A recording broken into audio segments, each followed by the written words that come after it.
حضرت واصف علی واصف کی کتاب حرف حرف حقیقت سے ایک مضمون جس کا عنوان ہے ہمہ رنگ۔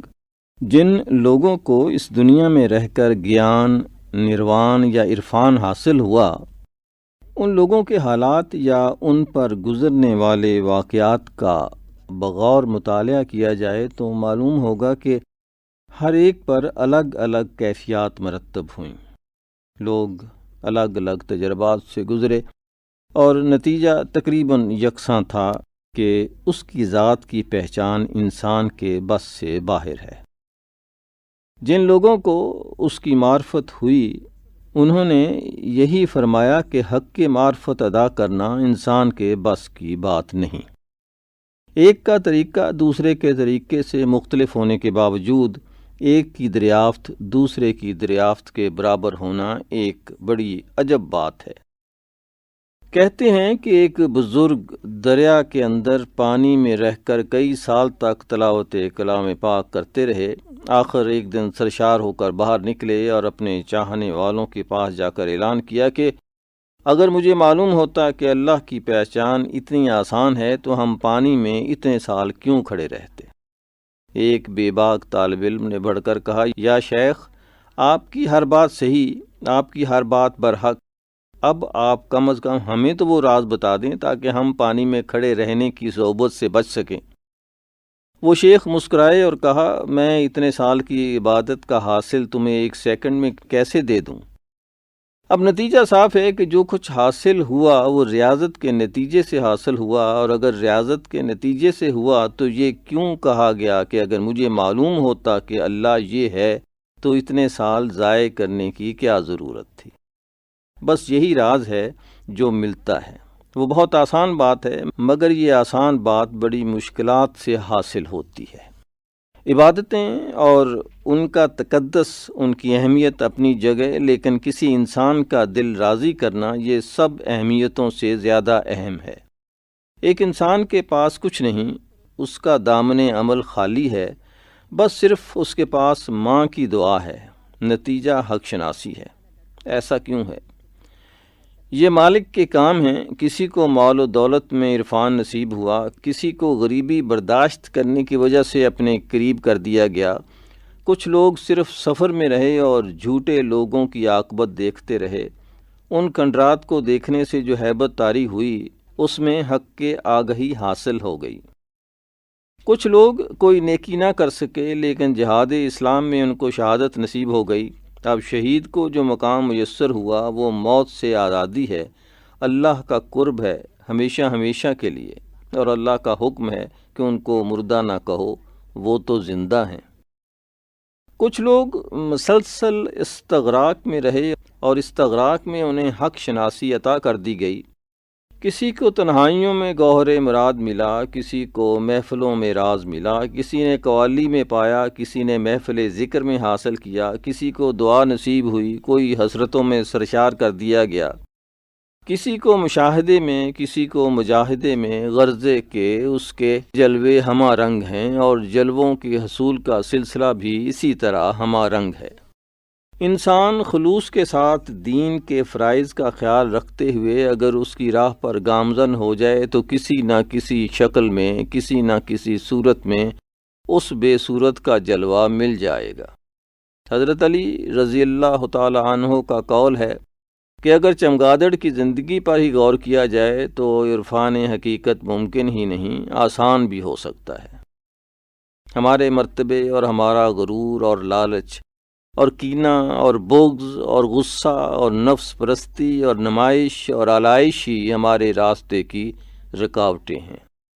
یہ دنیا اس دنیا کے لیے بڑی اہمیت رکھتی ہے، ہم صرف اس بات کے جوابدہ ہیں کہ جس سے ہم گزر رہے ہیں۔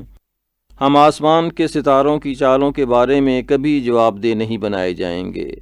ہم سے پوچھا جائے گا ہمارے اعمال کے بارے میں، ہم سے پوچھا جائے گا ہمارے معاملات کے بارے میں، ہم سے پوچھا جائے گا ان امانتوں کے بارے میں جن کے ہم امین تھے، ہم سے پوچھا جائے گا ان حقوق کے بارے میں جو ہم نے ادا کرنے ہیں، ان فرائض کے بارے میں جو ہمیں ادا کرنا چاہیے تھے۔ ہم سے اسی حد میں سوال ہوں گے جو ہماری حد تھی۔ ایک اپاہج انسان سے یہ نہیں پوچھا جائے گا کہ اس کے دوڑنے کی رفتار کیا تھی۔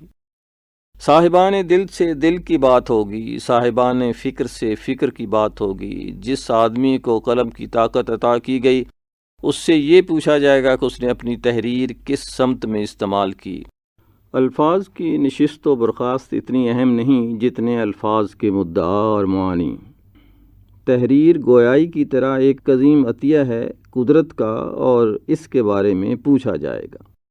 کتابوں میں لوگوں کو نفسانی آرزوؤں کے بارے میں برانگیخت کرنے والے مصنفین جواب دہ ہوں گے، اور پھر انہیں افسوس ہوگا کہ انہوں نے تقدس الفاظ کو پامال کیا اور حرمت تحریر کو قائم نہ رکھا۔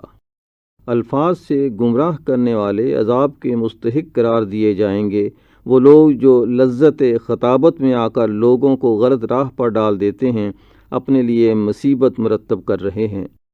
اسی طرح سرمایہ دار اپنے مال کو جمع کرنے میں اور اسے گننے میں وقت گزار کر اپنے لیے جو بربادی لکھ رہے ہیں وہ آخرت میں ظاہر ہو کر رہے گی۔ دوسروں کا حق غصب کرنے والے خواہ دنیا میں ان کا کوئی گواہ نہ ہو، آخرت میں ظاہر کر دیے جائیں گے۔ آخرت ہوتا ہی وہ وقت ہے جب چھپا ہوا ظاہر ہو جائے، اور وہ وقت بہت دور نہیں۔ ایک آشنا کو دوسرے آشنا سے آشنائی حاصل ہونا ضروری بھی نہیں، ایک صاحب تعلق کو دوسرے صاحب تعلق کے ساتھ تعلق حاصل ہونا لازمی نہیں، ایک صاحب اسرار کا دوسرے صاحب اسرار سے ہمراز ہونا قطعاً ضروری نہیں، کیونکہ اس کے جلوے ہمہ رنگ ہیں اور یہ سارا نئے رنگ اسی کے رنگ سے ہے، اور وہ جلوہ ہفت رنگ بے رنگ جلووں میں بھی نمایاں ہے۔ کسی کو کسی کی خبر نہ ہونے کے باوجود سارے ہی باخبر ہو سکتے ہیں، اور یہ بات ذرا مشکل بات ہے۔ اگر ہم تاریخ عالم پر غور کریں تو ہمیں معلوم ہوگا کہ ایک پیغمبر کی زندگی دوسرے پیغمبر کی زندگی سے مختلف بھی رہی ہے۔ کہیں کوئی صاحب تعلق لوہے کا کام کرتا ہے اور کسی کو غلہ بانی کا شوق ہوا، کسی کو طب اور حکمت عطا ہوئی اور کسی کو بیماری کا تحفہ ملا، کسی نے ساری زندگی میں بہت مختصر بیان دیا اور کسی نے فصاحت کے جلوے دکھائے۔ حضرت یوسف علیہ السلام کو دعوت گناہ ملی تو آپ نے فرمایا کہ میں اللہ کی پناہ مانگتا ہوں، یہ اسی کا ڈر ہے۔ حالانکہ ان 7 پردوں میں بند کواڑوں کے پیچھے ترغیب گناہ کی موجودگی میں گناہ مشکل کام نہیں، لیکن اس اللہ پر بھروسہ ہے جو پردوں میں دیکھتا ہے، جو خاموشی کی زبان سنتا ہے، جو دور رہ کر بھی قریب ہوتا ہے، جو ادراک سے پرے ہو کر شہرک سے قریب ہے۔ یہی نبی کی شان تھی اور یہی نبی کا عمل ہوا۔ اب غور طلب بات یہ ہے کہ ہر صاحب تعلق کو الگ الگ زندگی کیوں عطا ہوئی؟ اس لیے کہ رازق مطلق نے انسانوں کو حصول رزق کے لیے الگ الگ پیشوں میں رکھا۔ جہاں دولت سے نقصان پہنچنے کا امکان تھا وہاں امیروں کو ضرورت سے زیادہ پیسہ رکھنے سے منع کیا گیا۔ جہاں قومیں تلاش معاش میں گمراہ ہونے لگیں ان کو پیغمبر عطا کیے گئے، انہوں نے ان کی صف بندی کی، انہیں ہدایت کے قریب لانے کی کوشش کی۔ آخری نبی صلی اللہ علیہ وسلم کے آنے کے بعد مسلمانوں پر مراحل آسان کر دیے گئے کہ وہ شریعت کی پابندی کریں، معاملات کی اصلاح کریں اور ایک جامع تنظیم کے ماتحت امور مملکت چلائیں، جذبہ جہاد زندہ رکھیں۔ حکمرانوں کو حکومت امانت کے طور پر عطا کی گئی، یہ کسی کی ذاتی طاقت کے لیے نہیں، یہ غریبوں کی سہولت کے لیے ہے۔ غریبوں کے حقوق ادا کریں اور ان کے حقوق کی نگہداشت کریں۔ حاکم امین ہوتا ہے اور محکوم اطاعت شعار۔ دونوں خدا کے قریب ہیں بشرطی کہ دونوں خدا کے قریب ہوں۔ اگر غریبی سکون میں نہیں اور غریبی کے باوجود غریب پر یقین کی دولت نازل نہیں ہوتی تو وہ غریبی عذاب ہے۔ دنیاوی مال بھی نہ ملا اور سکون قلب کی دولت بھی نہ ملی، خدا پر بھروسہ بھی کیا، اپنے مستقبل سے بھی مایوسی ہوئی۔ باغی غریب دوہرے عذاب میں ہوتا ہے۔ اسی طرح وہ امیر جو دولت کو باعث افتخار سمجھتا ہے اس فرعون کی طرح ہے جس کو لعین کہا گیا ہے۔ لوگوں کا رب بن بیٹھنا فرعونیت ہے، اور وہ لوگ جو لوگوں کے خیر خواہ بن جاتے ہیں اور ان کو دین سے دور لے جا کر بغاوت پر اکساتے ہیں، ان کے لیے بھی اچھی خبر نہیں ہے۔ اہمیت دولت اور حکومت میں نہیں، اہمیت ذات پات میں نہیں، اہمیت انگلش اور اردو تعلیم میں نہیں، اہمیت قبیلوں اور شاخوں میں نہیں، اہمیت رنگ و روپ میں نہیں، کالے گورے میں نہیں، اہمیت صرف اور صرف پرہیزگاری میں ہے۔ جو تقوی میں قریب وہ بہرحال قریب، امیر ہے تب قریب، غریب ہے تب قریب، حاکم ہے تو قریب، محکوم ہے تو قریب، بشرطے کہ تقوی ہو۔ اس لیے ہم تاریخ میں دیکھتے ہیں کہ ایسے لوگ بھی آئے ہیں جو اللہ کی راہ میں اپنا سب کچھ نثار کرتے رہے، جو اپنا قرضہ ادا کر کے گئے۔ ان لوگوں کا مقام بلند و بالا ہے، انہوں نے اپنے خون سے کربلائیں سیراب کیں، انہوں نے قسم و پرسیوں میں بھی نبی صلی اللہ علیہ وسلم کی ذات پر سلام بھیجا۔ سلام تو وہ ہے کہ اے باد صبا، آج خرامہ خرامہ چلو، آج عرض حرم میں جاؤ اور زین العابدین کا اس روضے پر سلام کہو جس میں نبی محترم صلی اللہ علیہ وسلم ہیں۔ سلام کا یہ انداز بس انہی کا حصہ ہے۔ ان کی قربانیاں حصول ولایت کے لیے نہیں تھیں، وہ تسلیم و رضا کے لوگ تسلیم و رضا ہی کے لیے رہے اور تسلیم و رضا ہی کے لیے رخصت ہوئے۔ اس دنیا میں حق کا سفر کتنا آسان ہے، اس کا اندازہ نہیں ہو سکتا۔ صرف حق کو باطل کا لباس نہیں پہنانا، اور جہاں حق بات کرنے کا وقت آ جائے وہاں حق بات کو چھپانا نہیں۔ جو چیز اپنے لیے پسند کرتے ہو وہی تمہارے بھائی کی ضرورت ہے، اسے دو، اور بھائی کو تکلیف میں چھوڑ کر راحت قدے آباد کرنے والے اندازہ لگائیں اس آدمی کی نادانیوں کا جو اپنے بھائیوں کو دوزخ میں پہنچا کر جنت میں جشن منانا چاہتا ہے۔ ایسی جنت سے تو بہتر تھا کہ وہ بھائیوں کے پاس ہی رہتے یا انہیں اپنے پاس بلاتے۔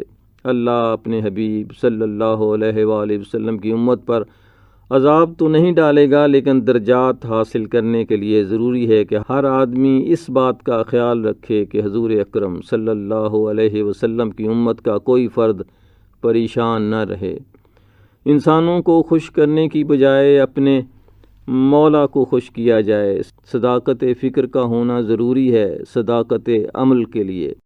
ہر انسان اپنے اپنے ماحول میں صادق ہو جائے تو حق کا جلوہ صداقت کے روپ میں ہر طرف جلوہ گر ہو جائے گا۔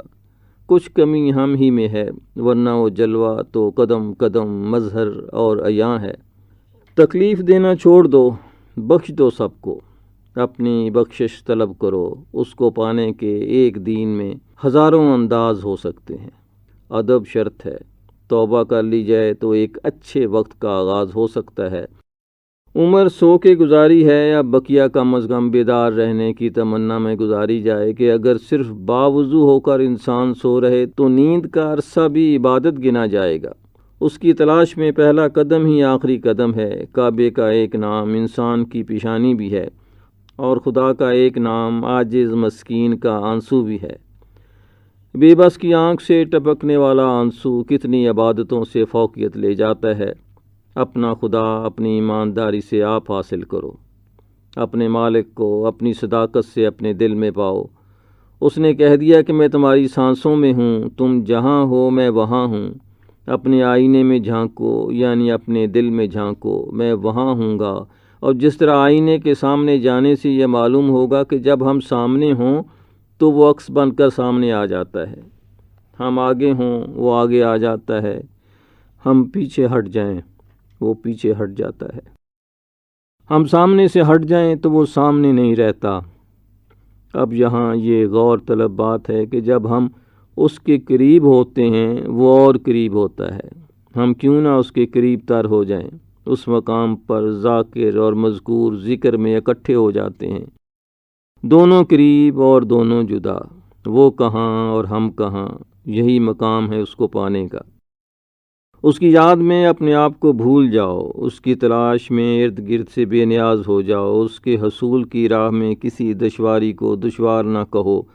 وہ دور ہے لیکن وہ بڑا قریب ہے، بس ایسے ہی جیسے سورج جو بہت دور ہے لیکن دھوپ ہمارے بہت قریب ہے۔ اس کا جلوہ ہی تو درکار ہے۔